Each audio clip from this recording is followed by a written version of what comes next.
tinggal daun, bibigyan mo katahan jika berasal dengan tokat tekan.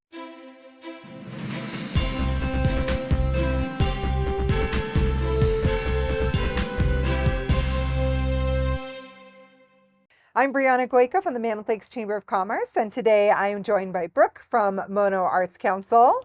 Thanks for sitting down with me today. My pleasure. Thanks for having me. Yeah.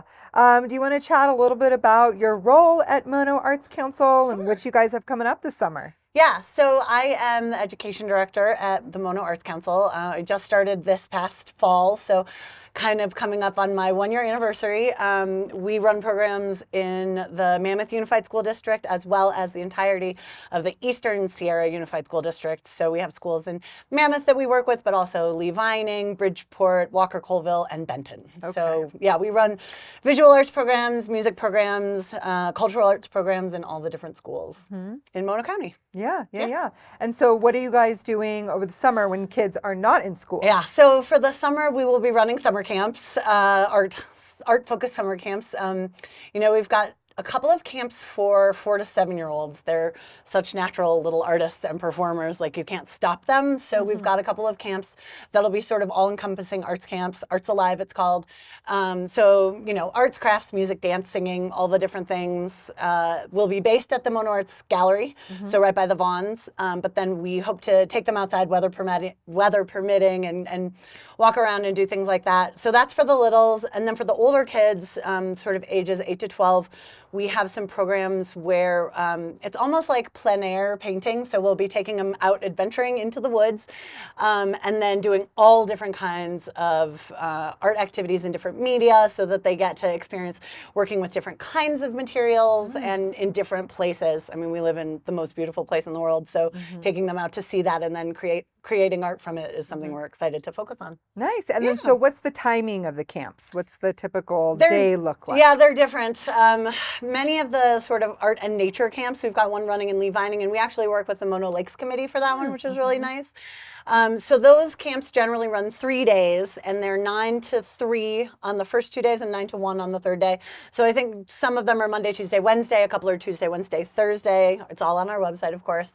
The little kid camps are 9:30 to 1:30 Monday through Friday. And then we've also actually got a new program this summer that's called, we're calling it Drawing Board, where you get to create your own skateboard. So we'll get blank skateboard decks, and the kids will get to create a vision, paint it on the deck, and then we'll take them to Volcom to skate at the end of the camp. So that'll be a 4-day, sort of the first 2 days focused on creating and painting and shellacking. I'm not actually it's not my area of expertise. So they'll be doing that Wednesday. The middle day will be like the assembly day, and then Thursday they'll ride. Oh, cool. Safely and carefully. Okay. And the Volcom Skate Park here in Mammoth by the Trails End Park, I guess is what exactly. It's called. Okay, got it. And then Wave Rave has agreed to offer like 20% off to any kids who sign up for protective gear because that's so important. Yes. Nice. So absolutely. Cool. Yeah. And so who teaches the classes? We have a staff of teaching artists. So we have a group of probably between 4 and 8 people who go into the schools to teach different programs. So we've got a few of those people teaching some of the classes. Christy Day is someone who teaches particularly in the Eastern Sierra Unified School District, and then Peggy Armenta, who teaches here, and a woman named Madison Hodges teaches here. So we've got a few different people. I call them teaching artists. So they're not necessarily teachers, and they're not, but they're sort of this beautiful hybrid of teachers and artists. And so we'll be working with them. And we have an artist from Reno, I think, coming down, who has been featured in our gallery. Her name's Blair, who is a skateboarder. And so I'm super excited about that. They'll be here to run that. So she's a painter, and we've got a couple of people coming in to run that. So very cool. Pretty fun. Yeah. And how much do these programs run? How much does it cost for young people to participate? Totally. We have the prices vary a little bit, but we have a lot of scholarship funding from different places. I'm going to get them wrong. Measure U program, and then California Arts Council. So we've got funding which really supports and helps us keep the prices low. The camps range from like $75 to $200 for the skateboarding camp, but that includes all the equipment and everything like that. And then we do have scholarships available for absolutely all of them because something that is very important to us is to make sure that our programs are accessible to all families and to make sure that that's an equitable situation. So scholarships are absolutely available for each and every program. Yeah. Yeah, Wow. Very totally. cool. Yeah. Sounds like it'll be a full summer at Mono Arts Council. I think it will be. Yeah, yes. I'm sort of gearing up Yeah. right now, waiting for school to wind down and summer camps to Yes. ramp up. Yeah. Yes. So Yeah. yeah, Very exciting. we're very excited. Yeah. Well, Totally. thank you so much for your time. Anything else you wanted to chat about or share? No, that's all. And just go to your website. And what's your website? monoarts.org. We're not for profit, so yeah, we're a .org, and all the times, all the prices, and my information is there as well if anybody ever has any questions. Perfect. Totally. Okay, great. Well, thank you for sitting down with Thanks me for chatting today. with me. Yes. Again, I'm Brianna Goico from the Mammoth Lakes Chamber of Commerce, joined here by Mono Arts Council, and together we're growing business and building community. Hello, I'm Jeff Gabriel with the Eastern Sierra Interpretive Association, and we have some wonderful events planned for this coming summer season. We have coming up at the Mono Basin Scenic Area Visitor Center on June 16th from 4:30 to 7 o'clock p.m. The Clinton Davis String Band will be performing, and it's a celebration for the 40th anniversary of the Mono Scenic Area. And then later on throughout the summer, starting on June 24th to the 1st of September, we have the South Tufa Tours, Bird Count Outing, Stars Over Mono Lake, and the Lundy Canyon Bird Walk, as well as the Volcano Tour and Patio Talks, all interpretive programs available at the Mono Basin Scenic Area Visitor Center. For more information about all these events, go to sierraforever.org and click on Calendar, and you'll get more information on each one of these different interpretive programs. Also, we have the 9th Annual History Conference coming up at the end of October. We're looking for people to present on a history topic, as well as you can certainly register for the History Conference. Again, more information is available at sierraforever.org to get information about the History Conference. Again, I'm Jeff Gabriel with the Eastern Sierra Interpretive Association. Educate, inspire, explore.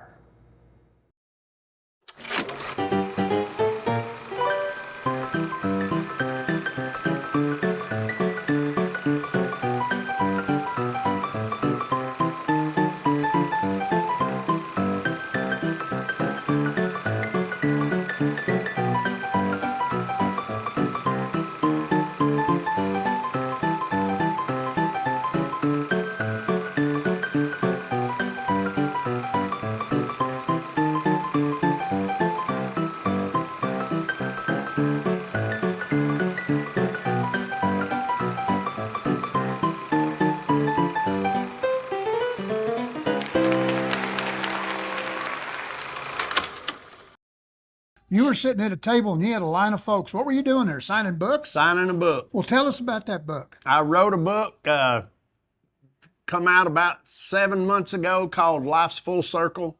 It's an autobiography of what God's done in my life and leading me into full-time ministry. And so I'm fixing to hang up my clowning business and keep going straight on into full-time ministry. So it's an inspirational book. You can find it on Amazon, Barnes & Noble, and you can go to my website, punkintown.com, and get one there. You know, you got to help me here. Your clowning business? Tell me about your clowning business. Man, I've been blessed. I was able to find good horses like Little Turbo. Me and him's traveled the road for 20 years together. And I've been at it 33 years, but me and Turbo's been on the road for 20 years together. And all the great things we've got to do, the towns we've got to go to, but I told my little wife I'll settle for a slowdown. So we're looking forward to stepping off into the church there where we at. We're doing ministry called Fathers in the Field. It's a ministry to single moms and fatherless boys.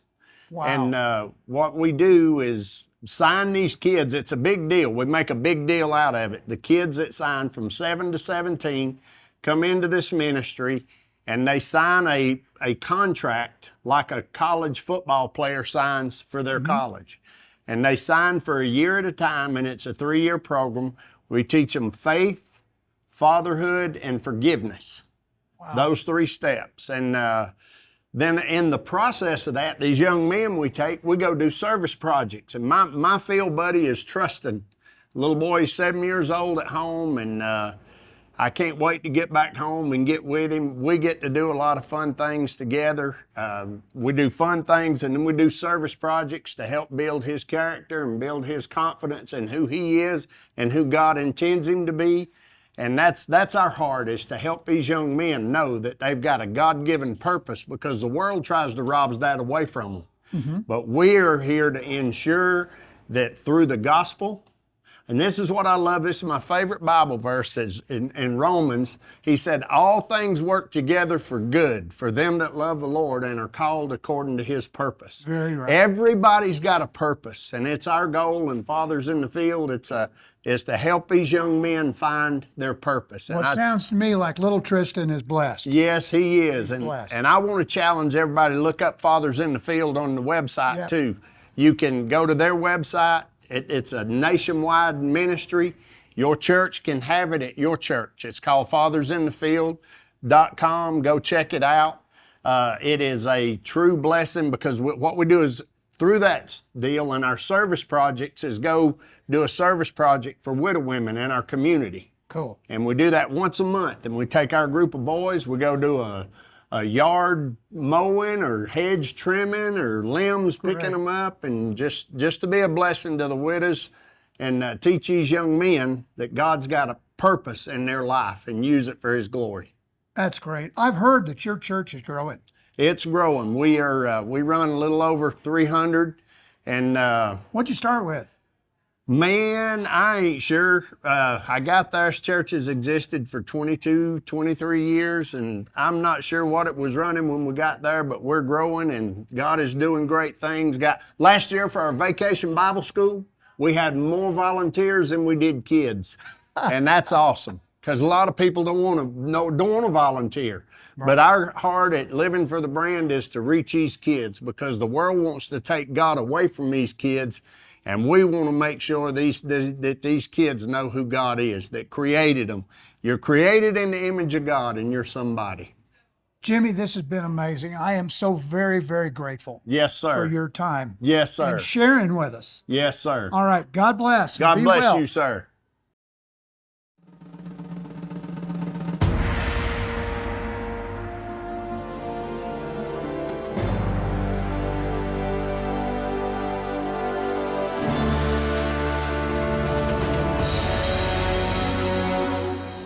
Whoa. You know, for nearly 2.5 centuries, Americans have built an amazing nation. They built grand cities from coast to coast. But that's not what I'm looking for. I want to go to the little places, the small towns that dot our nation's landscape. Each and every little town is unique in its own way, be it the food, the people, the history. We're going to wait around and see this gunfight. Or the geography. It's a grand sight, isn't it? Every little town has a story to tell. We're here in Williams, Arizona today, a town that's just full of American pride. We're a city that I like to call the small town with a big heart. If there's one thing I've learned about America, Americans don't need much of an excuse for a festival. Look at the smiles on these kids' faces. You don't get that on a cell phone. How are you doing? Fantastic. How are you today? If I felt any better, I'd have to open a branch office. Ah! What a great event this is. You travel the back roads of America, you never know what you're going to run into. There's Dusty. How long you been doing this? Oh, about 14 years now. 14 years. So you started when you were 12? You know, if you get off the interstate and get on some of these smaller roads in some of these smaller towns, you're going to find some amazing places to visit. And I promise you, it ain't Walmart. And there's just a little bit of everything here. How in the world you put this stuff in a blender and it all came together and bounced out? Yeah, pretty much. The first thing I noticed was a flag. Man, this is amazing. Tell me about this contrivance. So jump up on this wagon seat. Let's go find those stories. Welcome to Dr. Sam's America. Step up.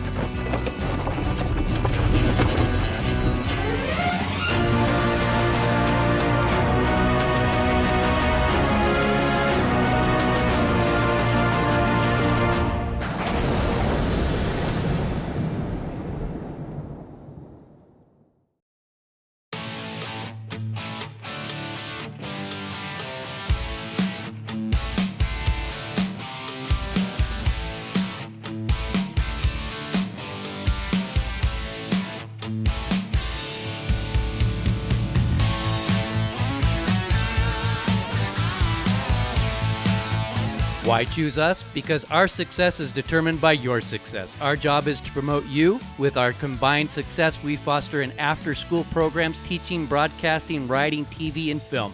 We help each other and teach future generations. Call us at 760-914-9883, extension 2.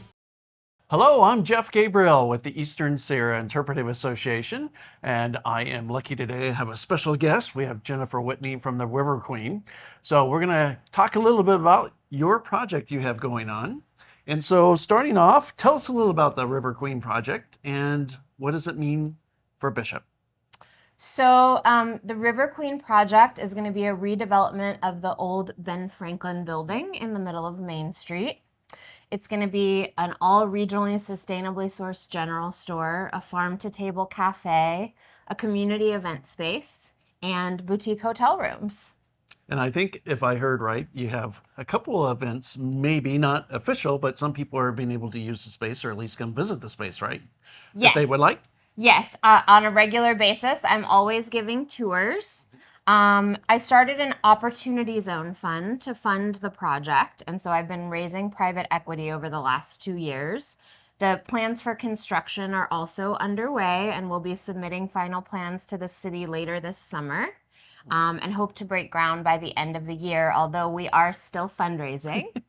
But I'm always happy to give tours, and we don't have anything solid yet, but we'll be doing a couple of farm dinners around town this growing season as well, so people can come and enjoy what we have to offer and learn a little more about the project. Okay, so one of the things I think is important is to know who you are and why is this project something that means so much to you.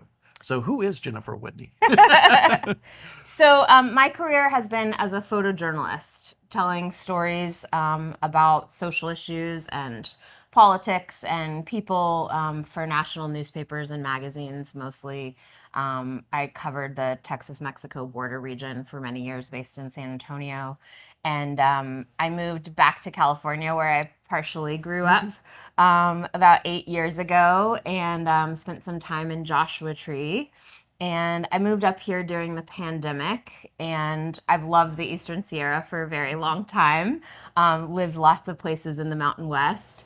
And when I moved up here, although I loved it, I saw the need for a new narrative as a storyteller, a narrative that is about abundance of this land and value of this land and bringing people together. And for selfish reasons, I thought, why don't we have a healthy food system when we have such rich soil?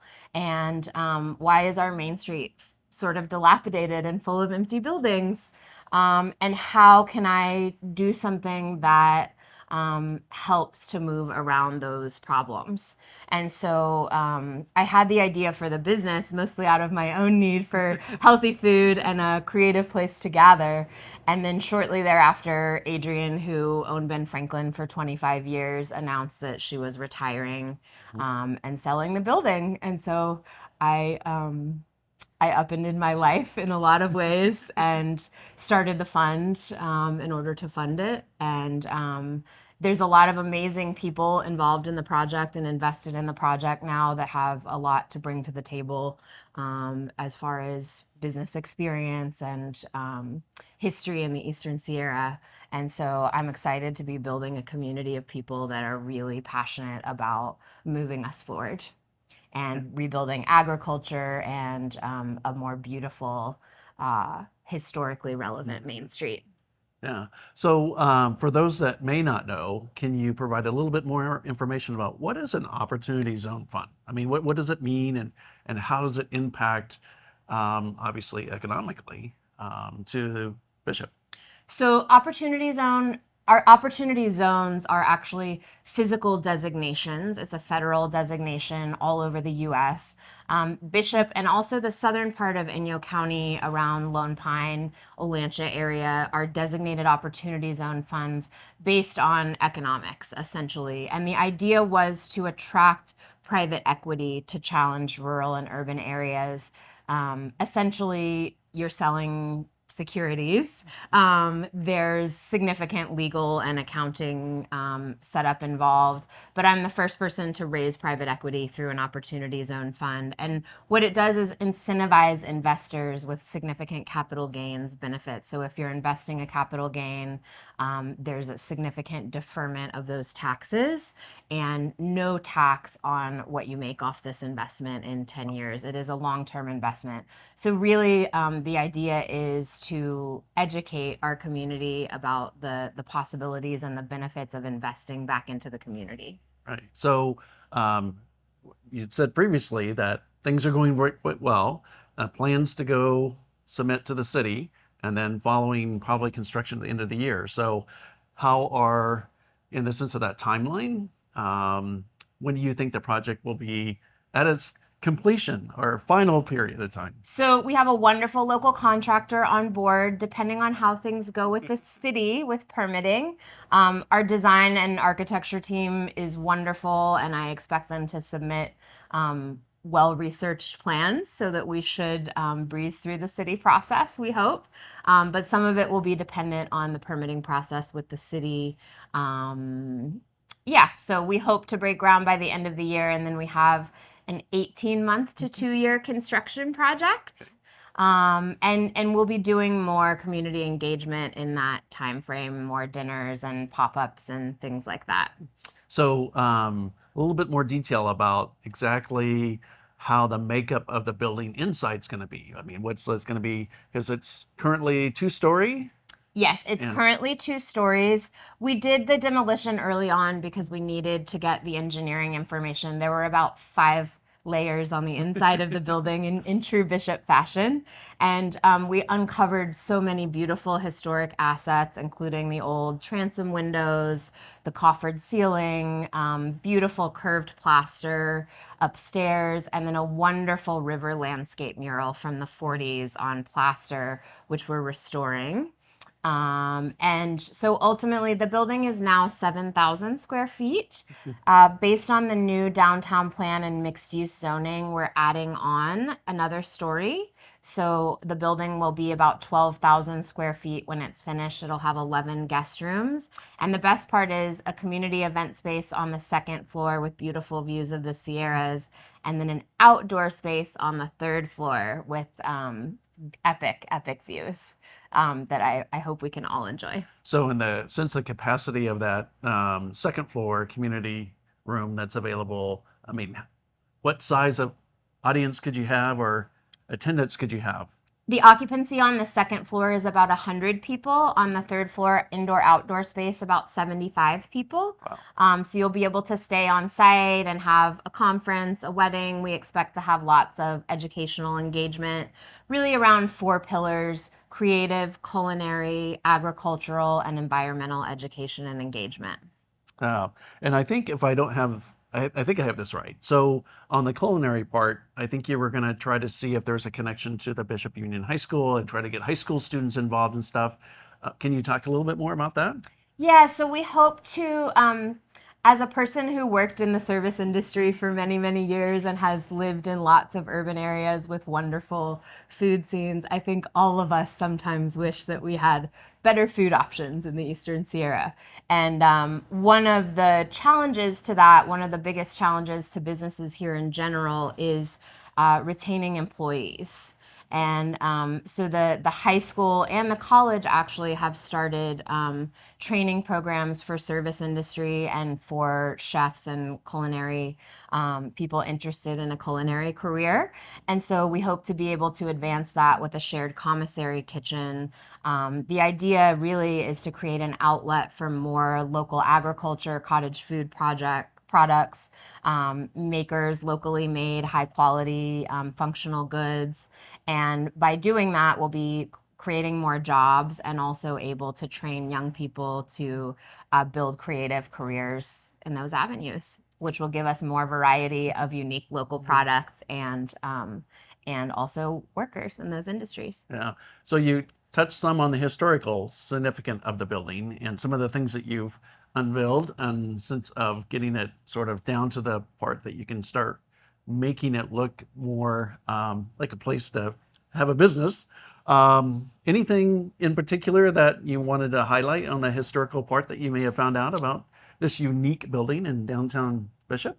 So the Ben Franklin building is one of the oldest remaining buildings on Main Street. It was built sometime between 1900 and 1910 by the Arcularius ranching family, and it did serve as the central city market in Bishop for many years.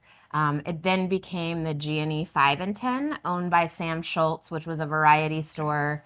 And then it became Ben Franklin, which was one of the first franchises in the U.S. Oh, wow. And actually a variety store when it started. So many people in Bishop have wonderful, wonderful memories of what it was like to go into Ben Franklin. And as it evolved into a craft store, it really held the creative and feminine history of this area. And we're really interested in preserving and honoring that history and the history of our region. With Living History projects, we're trying to capture the stories of living elders that have been here a long time that can talk to us about Main Street and about their experiences in the building, and how Bishop is changing. And it's really important to us to create a place that's for everyone. And I feel that by honoring our history, we can add more value and bring us forward in a more interesting and honoring way. Well, this is really neat to hear all that's going on with regard to the old Ben Franklin building that's going to be transformed. So if others might be interested in being a part of that, what are some of the things that people could become involved with? So we have a lot of different things going on that you'll see unfolding over the next year. Right now, if you're interested in getting involved, or if you have ideas or feedback or expertise to bring to the project, I'd love to have a conversation with you. We're always very excited to collaborate with people. The best way to engage is really to reach out to me and come down for a tour and learn more about the project. We have a website, riverqueenbishop.com, and you can email me that way, or I think my phone number's out there. You can message us on Instagram or Facebook and come down and connect and find out more. Oh, that's great. So is there anything else that you might want to share that you can think of that we may not have touched on? That I think we've covered most everything. More than anything, I think it's important for people to understand that while I'm new here, we've taken a lot of time to study the history and what this place means and what its value is in the long term and larger significance of the Mountain West and of California. And we really want to, again, make it a place where people can connect and honor the land and bring ideas together and be inspired.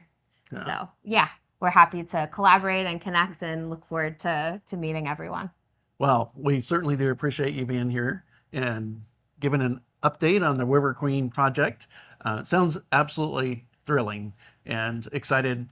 2 years from now, we should be being able to walk in and enjoy the downstairs sort of cafe and shopping and then the room for meetings and everything else. So, yeah. So, all right. And in the meantime, come have dinner with us.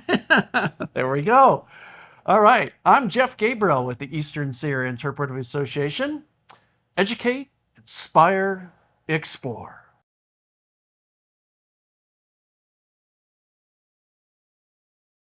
Mondays, am I right? Well, they're about to get a lot better because the Garfield movie is out. Get your tickets, right? Meow. You will not be disappointed. Right, Odie? The Garfield movie, now playing. Rated PG.